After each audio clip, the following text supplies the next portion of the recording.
4장 대머리 남자의 이야기. 우리는 인도인의 뒤를 따라 어두컴컴하고 아무것도 없는 평범하고 지저분한 복도로 들어섰다.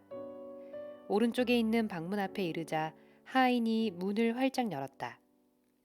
흘러나오는 노란 불빛 속에 작은 남자가 서 있었다. 그의 머리는 굉장히 길쭉하게 솟아 있었는데 그 주변을 빙 둘러 붉은 머리카락이 나 있었다. 그 사이로 대머리가 번쩍번쩍 빛이 났는데 마치 전나무 숲 위로 산꼭대기가 봉긋 솟아오른 것처럼 보였다. 그는 두 손을 비벼대며 서 있었고 얼굴은 경련이 끊임없이 일어나는지 꿈틀거렸다. 방금 웃었던가 싶으면 곧 얼굴을 찡그리는 등 한순간도 얼굴을 가만히 두지 못했다. 선천적인 언청이었는데 입술 사이로 누렇고 삐뚤빼뚤한 치아가 훤히 들여다 보였다. 그것을 가리려고 그는 계속해서 입가로 손을 가져갔다. 비록 머리는 벗겨졌지만 아직도 젊어 보이는 남자였다. 실제로 이제 겨우 30이 된 젊은이였다. 어서 오십시오, 모스턴 양. 두 친구분도 어서 오십시오. 자, 제 작은 방으로 들어오세요. 좁아서 좀 답답하겠지만 이게 바로 제 방입니다. 제 취향에 맞춰서 방을 꾸몄습니다. 황량한 사막 같던 런던 남부, 그 속에 있는 예술의 오아시스라 할 수 있죠. 우리는 방으로 들어서자 모두 놀라움에 눈을 휘둥그렇게 떴다. 구리 반지에 가장 고급스러운 다이아몬드를 박아놓은 듯 그 방은 이 초라한 집과 어울리는 구석이 하나도 없었다. 화려하고 호화찬란한 커튼과 테피스트리가 벽을 둘러싸고 있었으며 여기저기 걷어올린 틈으로 화려한 액자에 넣어둔 그림과 동양의 꽃병이 보였다. 노란색 바탕에 검은 무늬가 들어간 카펫은 두툼하고 폭신해서 이끼를 밟은 듯 발이 빠져들어 기분이 좋았다. 비스듬하게 깔아놓은 커다란 호랑이 가죽 2장은 한쪽 구석에 세워둔 거대한 물담배 파이프와 함께 호사스러운 동양의 분위기를 더해주었다. 비둘기 모양의 은 향로는 거의 눈에 보이지 않을 정도로 얇은 금실에 묶여 방 가운데 천장에 매달려 있었다. 불이 타오르는 향로에서 말로 설명할 수 없을 만큼 좋은 향기가 흘러나와 방 안을 가득 채웠다. 키 작은 남자가 여전히 꿈틀대는 얼굴에 미소를 지으며 말했다. 전 세디어스 숄토입니다. 당신은 물론 모스턴 양이시겠죠? 그럼 여기 두 신사분은? 이쪽은 셜록 홈즈 씨, 이쪽은 의사이신 왓슨 박사님이십니다. 숄토가 갑자기 반가운 듯이 큰 소리로 외쳤다. 의사 선생님이라고요? 청진기를 가지고 계십니까? 괜찮으시다면 잠깐 진찰을 받을 수 있을까요? 이 승모판에 이상이 있는 것 같아 자꾸 신경이 쓰여서 말입니다. 이 대동맥판에 문제가 없다면 상관없겠지만 그래도 이 승모판을 봐주시면 감사하겠습니다. 그가 요청하는 대로 나는 심장에 청진기를 대고 소리를 들어보았지만 별다른 이상은 없었다. 단지 그는 커다란 두려움을 느끼는지 머리에서 발끝까지 온몸을 부들부들 떨고 있었다. 정상인 듯합니다. 걱정하실 필요가 없어요. 내가 말했다. 쓸데없는 걱정을 보여서 죄송합니다, 모스턴 양. 숄토는 대수롭지 않다는 듯이 말했다. 아주 걱정했습니다. 오래전부터 승모판 상태가 나쁘다는 느낌이 들었거든요. 하지만 걱정할 필요 없다는 말을 들으니 마음이 놓입니다. 모스턴 양, 아가씨의 부친도 심장에 지나친 부담을 주지 않으셨으면 아직 건강하게 살아 계셨을지도 모릅니다. 나는 그 민감한 문제를 태연하게 언급하는 사내에게 격렬한 분노를 느꼈다. 할 수만 있다면 그의 뺨을 힘껏 갈겨주고 싶을 정도였다. 모스턴 양은 입술까지 하얗게 질려서 그 자리에 주저앉더니 입을 열었다. 아버지가 이미 돌아가셨을 거라고 생각은 했습니다. 제가 자세한 사정을 알고 있으니 전부 말씀드리겠습니다. 거기에 더해서 저는 당신이 정당한 보상을 받도록 도와드릴 수도 있습니다. 이 바솔로미 형이 뭐라 하든 상관없습니다. 아가씨가 친구분들을 데려오셔서 참 기쁩니다. 이분들은 당신의 보호자가 되실 수 있을 뿐만 아니라 지금부터 제가 하는 말과 행동에 대한 증인이 되어 주실 수도 있으니까요. 우리 셋이 힘을 합친다면 바솔로미 형과 당당하게 맞설 수 있습니다. 하지만 경찰이나 공무원처럼 관련 없는 사람들이 끼어들어서는 안 됩니다. 그들이 간섭하지 않아도 우리 힘만으로는 모든 문제를 잘 해결할 수 있으니까요. 게다가 바솔로미 형도 이 일이 세상에 알려지는 걸 가장 싫어합니다. 이렇게 말한 숄토는 낮고 긴 의자에 앉더니 힘없고 물기에 젖은 파란 눈을 깜빡이며 낯빛을 살피듯 우리를 쳐다봤다. 무슨 말씀을 하실지 모르겠지만 얼른 말씀해 주셨으면 합니다. 홈즈가 말했다. 나도 고개를 끄덕여 그의 말에 동의를 나타냈다. 정말로 맞는 말씀입니다. 모스턴 양, 이탈리아산 키안티 포도주 한 잔 하시겠습니까? 아니면 헝가리산 토케이 포도주로 드릴까요? 죄송하지만 포도주는 그거밖에 없습니다. 한 병 따드릴까요? 아, 안 드시겠다고요? 그럼 실례지만 담배 좀 피우겠습니다. 담배 연기를 조금 맡으셔도 괜찮겠죠? 향기 좋은 동양 담배니까요. 제가 좀 흥분한 것 같은데 이럴 때 물담배를 피우면 마음이 가라앉습니다. 숄트는 이렇게 말하고 커다란 담배통에 촛불을 대 불을 붙였다. 장미수가 부글부글 끓어오르자 연기를 맛있게 들이마셨다. 우리는 턱을 괜 채 몸을 앞으로 내민 자세로 앉아 이 작은 남자를 반원형으로 둘러싸고 있었다. 우리 한가운데 앉은 사내는 벗겨진 머리를 번쩍이며 침착하지 못하게 담배를 빨아댔다. 드디어 그가 이야기를 시작했다. 처음 연락드렸을 때부터 제 주소를 알렸으면 좋았겠죠. 하지만 제 부탁을 무시하고 혹시 불청객들을 데리고 오실까봐 걱정이 됐습니다. 그래서 실례인 줄 알면서도 하인이 윌리엄스를 먼저 보냈습니다. 저는 윌리엄스의 신중한 성격을 굳게 믿고 있으니까요. 윌리엄스에게 우선 여러분들과 말을 나눠보고 일이 잘못될 것 같으면 더 이상 진행시키지 말라고 명령했습니다. 까다롭게 군 점을 용서해 주십시오. 굳이 말씀드리자면 저는 사람과의 교제를 싫어하는 성격입니다. 지금은 제 취향에 맞게 우아하게 생활하고 있는데 이 세상에 경찰만큼 불쾌한 사람들도 없죠. 사실 이익만을 중시하는 거친 사고방식은 날 때부터 싫어합니다. 그래서 거친 사람들이 많은 세상에는 될 수 있으면 나가지 않으려고 하죠. 여러분들이 보시는 대로 조금은 우아한 분위기에서 살고 있습니다. 저를 예술의 후원자라고 할 수 있을지도 모릅니다. 저 풍경화는 코로가 그린 겁니다. 그리고 그림에 대해서는 몇몇 전문 감정가들이 가끔 의심을 하지만 저 그림은 살바토르 로사의 그림이고요. 저쪽에 있는 부그로의 작품은 틀림없는 진품입니다. 저는 근대 프랑스 화가의 그림을 아주 좋아합니다. 숄토 씨, 죄송하지만 저희는 해주실 말씀이 있다고 하셔서 여기에 왔습니다. 이제 밤도 꽤 깊었으니 가능한 한 간단하게 말씀해 주세요. 모스턴 양이 사내의 말을 끊고 입을 열었다. 숄토가 대답했다. 제 이야기는 곧 끝날 겁니다. 왜냐하면 지금부터 함께 노우드로 가서 바솔로미 형을 만나야 하거든요. 다 같이 가서 바솔로미 형을 설득해 봅시다. 저는 당연히 그렇게 해야 한다고 생각했는데 형은 그것 때문에 무척 화를 내고 있습니다. 어젯밤에도 형과 그 문제로 크게 말싸움을 했죠. 형이 한 번 화를 내면 얼마나 무시무시한지 상상도 못하실 겁니다. 노우드에 가야 한다면 지금 당장 출발해야 되지 않을까요? 내가 대담하게 말하자 숄터는 기미까지 벌개질 만큼 한참을 웃었다. 그러고는 조금 들뜬 목소리로 말했다.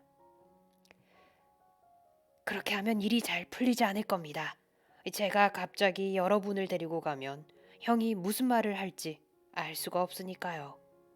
아, 우리가 지금 어떤 상황에 있는지 미리 설명해 드릴 필요가 있겠군요. 하지만 먼저 그 이야기에는 저조차도 모르는 점이 몇 가지 있다는 사실을 말씀드려야겠습니다. 저는 그저 제가 아는 범위 내의 사실만 말씀드릴 수 있을 뿐입니다. 여러분께서도 짐작하고 계시겠지만 저희 아버지는 원래 인도의 군대에서 복무하신 존 숄터 소령입니다. 부친께서는 11년쯤 전에 군대 생활을 마치고 어퍼노드에 있는 폰디체리 저택에서 생활하셨습니다. 아버지는 인도에서 이런저런 높은 위치에 있었기 때문에 상당한 부를 쌓을 수 있었습니다. 그래서 값비싼 골동품을 수없이 사들였고 현지에서 함께 생활하던 하인도 몇 명 데리고 귀국하셨습니다.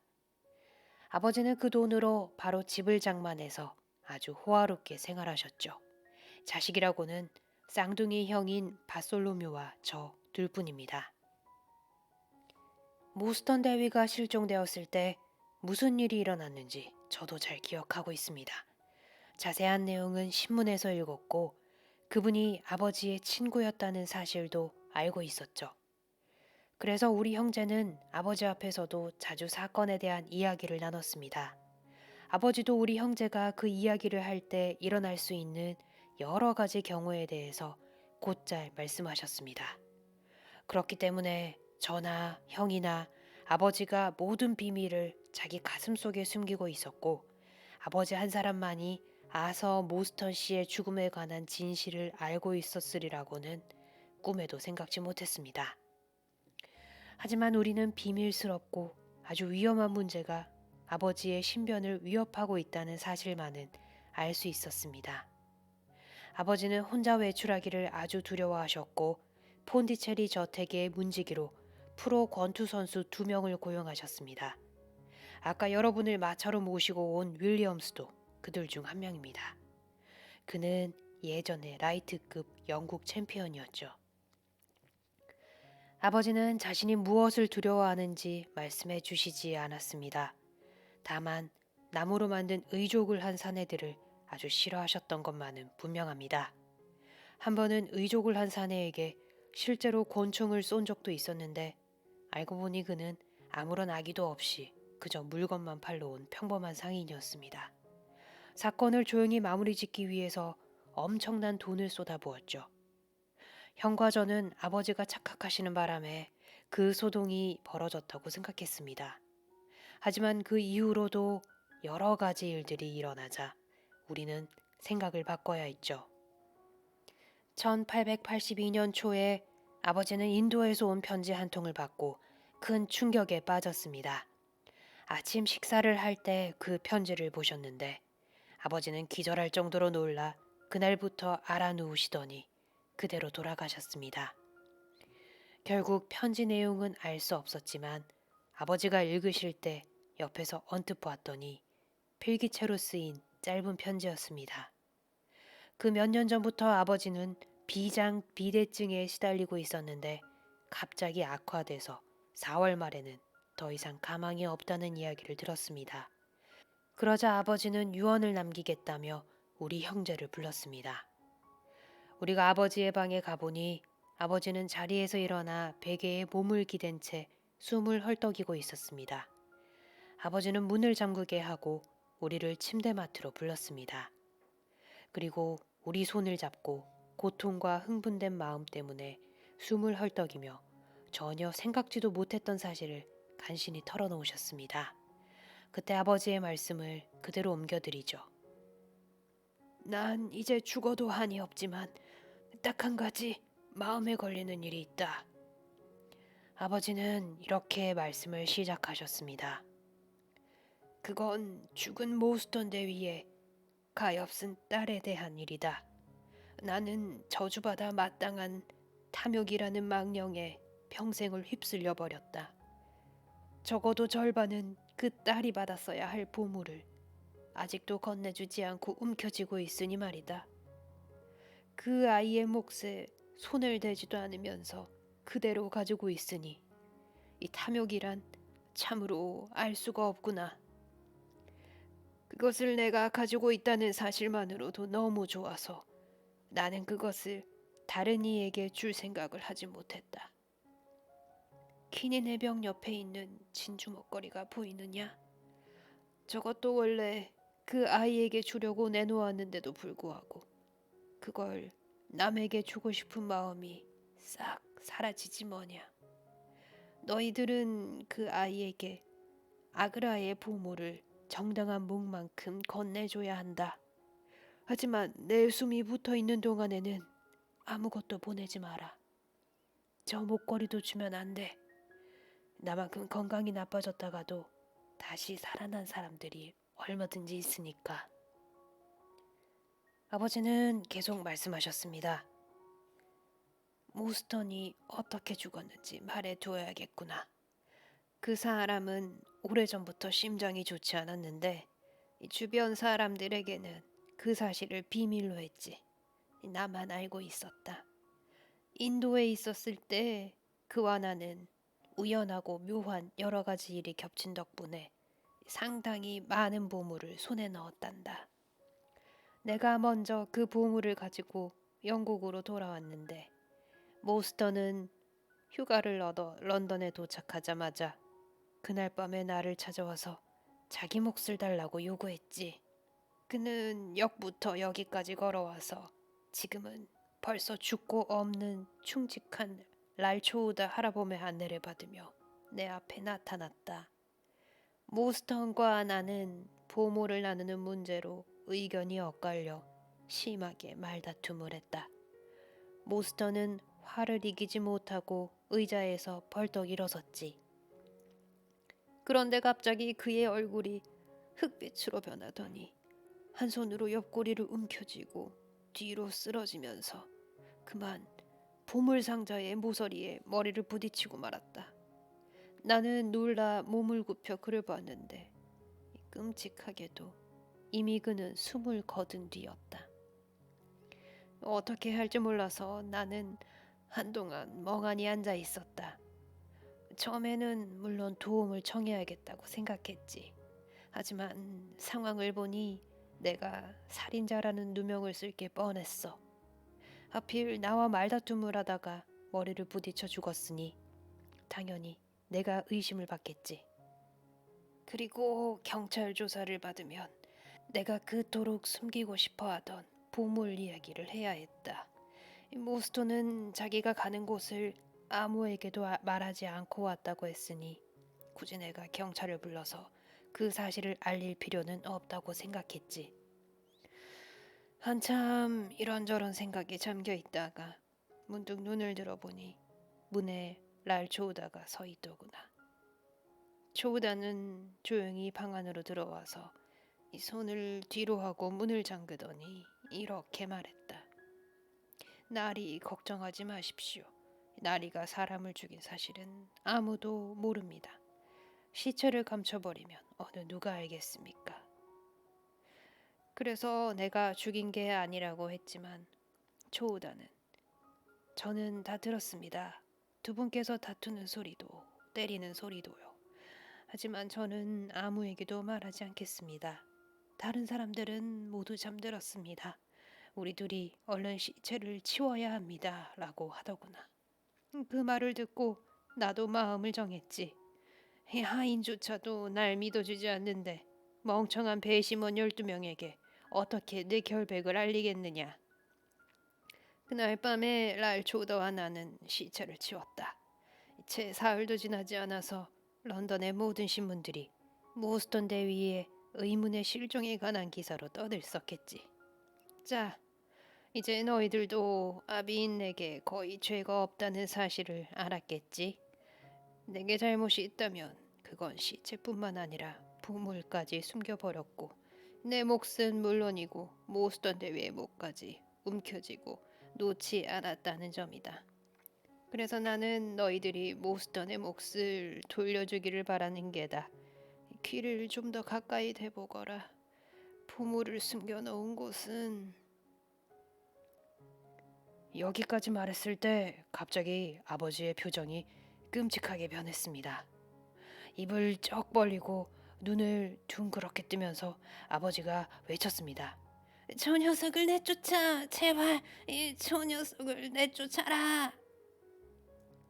그 목소리는 아직도 잊을 수가 없습니다. 우리는 동시에 돌아서서 아버지가 바라보는 창으로 시선을 돌렸습니다. 그러자 어둠 속에서 얼굴 하나가 우리 쪽을 가만히 들여다보고 있었습니다. 코가 유리창에 닿아서 그 부분만 하얗게 변한 것까지 보였습니다. 이 덥수룩한 수염이 얼굴 전체를 뒤덮었고 눈빛은 잔인한 데다 표정도 악의에 차 있었죠. 형과 나는 창문 쪽으로 달려갔지만 그 사내는 이미 사라진 뒤였습니다. 침대로 돌아와 보니 아버지는 고개를 늘어뜨린 채 이미 숨을 거둔 상태였습니다.